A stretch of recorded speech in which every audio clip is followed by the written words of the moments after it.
The politics of this. Did she not think she was going to get that question? It's important to remember that this is a negotiation. It's a good photo of. I have an opportunity to create chaos. There is always an email. We are so insignificant in this cosmos. Do you want some facts on baguettes? I'm just feeding you the stories. Maybe this is The Context. News in depth. The Context with Christian Fraser on BBC World News.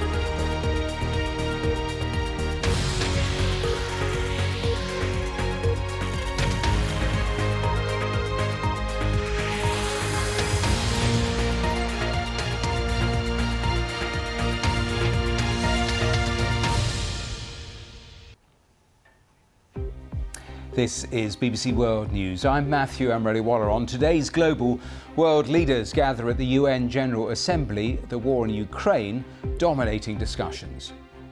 The Secretary-General warns the world is facing a winter of discontent because of the war, food shortages and climate change. A cost of living crisis is raging, trust is crumbling, inequalities are exploding, and our planet is burning. I'm Laura Trevelyan, live at UN headquarters here in New York City, where Turkey's President Erdogan has just called for a dignified way out of the crisis in Ukraine.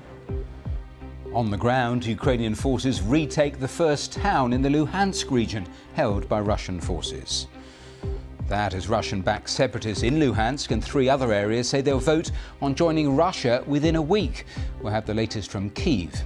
Also on today's programme.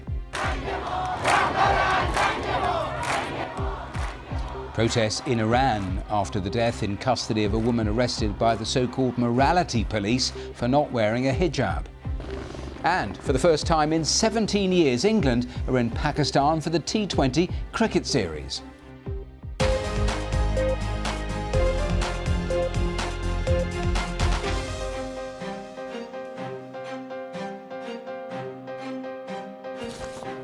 Hello and welcome to BBC News. The UN Secretary-General has opened the annual gathering of world leaders at the General Assembly in New York with a stark warning that multiple crises meant we're heading towards a winter of global discontent.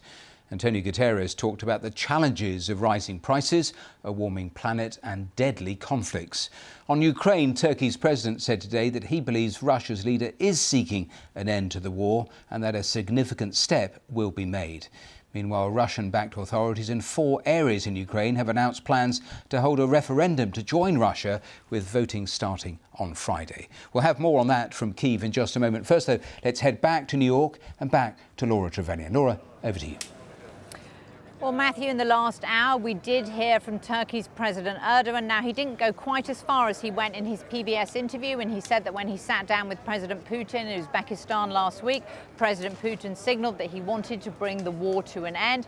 What President Erdogan said here at the United Nations General Assembly was he called for a dignified way out of the crisis. He said that can only be achieved by diplomacy. He talked about the diplomatic success achieved by the United Nations and Turkey of getting those ships carrying grain out of those blockaded Ukrainian ports by diplomacy with Ukraine and Russia. So the war in Ukraine really overshadowing proceedings here.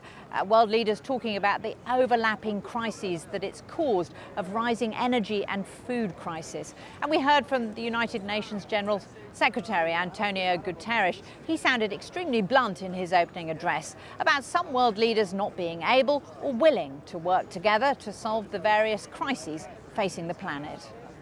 Let's have no illusions. We are in rough seas. A winter of global discontent is on the horizon.